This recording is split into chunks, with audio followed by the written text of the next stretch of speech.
Kia ora. I'm Rosey Nathan. I am the Head of Careers Program and Partnerships at the Blues Charitable Trust and Principal and Clarity Partner at Intent Plus Purpose. And it is a pleasure to be here today with Mark to talk about board performance and composition.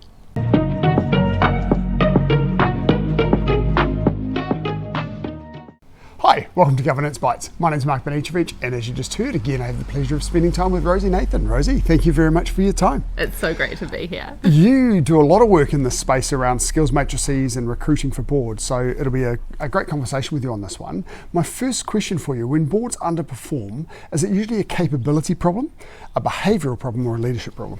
Yeah, I mean, it usually is a problem with relationship on the board and how the information is being used and how decisions are being made.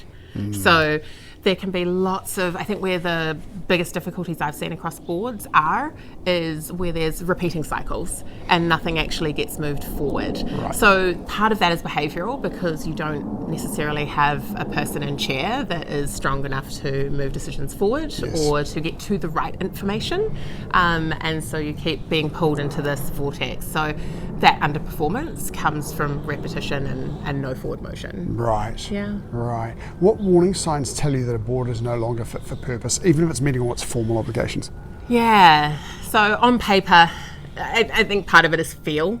You genuinely know when a board is performing well together, and even if there is some of that tension for challenge, you can see that that's happening in a positive way versus something that is not going to benefit both the board or the organisation. So warning signs are really about how all of that communication is happening on the board and outside of the board and the relationship they have with senior leadership, and kind of are they asking for information or are they asking the questions that are really going to benefit the objectives and the strategy of where you're moving forward, or is it just wasting time? Yes. So yeah, not a lot of boards are doing that, but it does happen. Yeah. Right? You get these challenges that happen in ways that aren't constructive. Some of what you were talking about there, as an observer inside the boardroom, that would become quite obvious. If you're on that board, it's often quite hard to elevate yourself above what's going on from the day to day and reflect on what's going on. Yeah. So if you were being asked to evaluate and you weren't in the boardroom, are there things that you could identify from paperwork or from... Yeah, I don't know if from paperwork. I think, and I talk to a few people that reach that space and they need an external perspective. So having, most people on boards have a great network of other people that are exceptional either in boards themselves or in leadership. I do a bit of mentoring in that space where people might want to throw around some ideas of what they're facing or what they're feeling, and get a completely unbiased view of what that looks like. Yeah, I think just seeking that external first. Through conversations with the directors that you'd understand, okay, maybe this isn't working the way it should be working. Yeah. And what are they saying? So when I've held stakeholder interviews, what are they saying to me that I know they're not saying in the room? Yeah. So being able to provide those reports back is, it's something that boards should probably be doing more regularly, but don't really explore. Yes. Yeah. Yeah, for sure. How has the chair's role shifted as boards deal with greater complexity, with greater scrutiny, with greater pace, as we've talked about in an earlier conversation? Yeah. So it's obviously compliance, that's important, but they really are just setting direction and ensuring that where they are going and the work that the entire board is doing is aligning and is moving forward. So as I said earlier, I think that this forward motion across all of when I think about everything that's on the plate for a board and what they have to consider, it's about prioritization. So can they prioritise for the board so that they can focus on what's really important and get all the energy there to move those big rocks off the sheet or into the next phase and make sure the entirety of the board is behind them. So I think it's, prioritisation in a format that moves with the pace that's happening within the business. Yes. Okay. A slight shift in topic now around future directors. How early should organisations be identifying and developing potential future directors? Yeah, I've been an advocate about getting people as young as teenagers to be board observers for quite some time, and I've spoke at the Institute of Directors on this on a panel, and just being able to have that exposure. You have this level of individual who has a completely new perspective, not just on the board, but on the world, and a completely different frame of reference for what's important to them. And as they get more comfortable in a boardroom, they begin to share in ways that become more and more relevant to the board and to the organisation. So having, advisory or emerging board members that can come in on occasion, obviously not derail every board meeting, but to really allow them that observation to see what's happening and to become comfortable in it. Because as we know from so many fields, if you have exposure and you have learning by osmosis, that is the best way that somebody can then bring their whole authentic self, because they're not trying to impress when they immediately get in that room as a they already have that experience and they've got the comfort with the scenario, and then they can just, as you say, be themselves. Absolutely. Yeah. What capabilities will boards need more of in 5 to 10 years that are currently underrepresented in boards?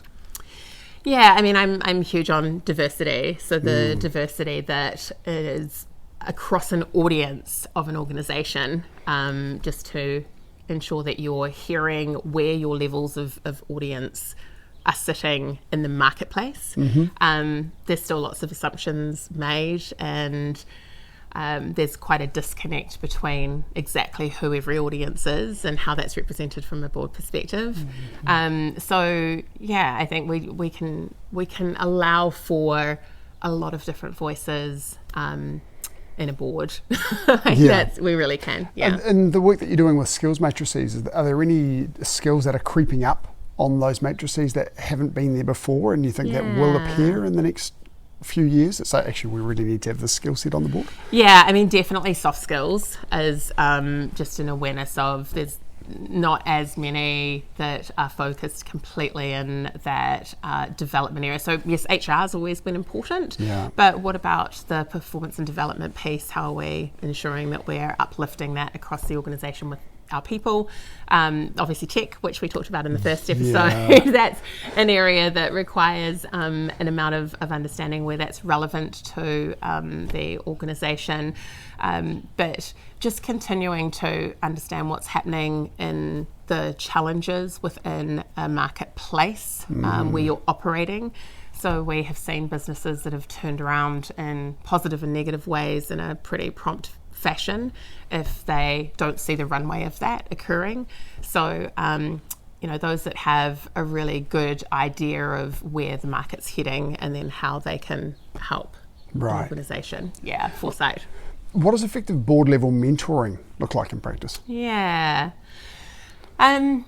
depends on who, like the seniority of the people that are being mentored as well.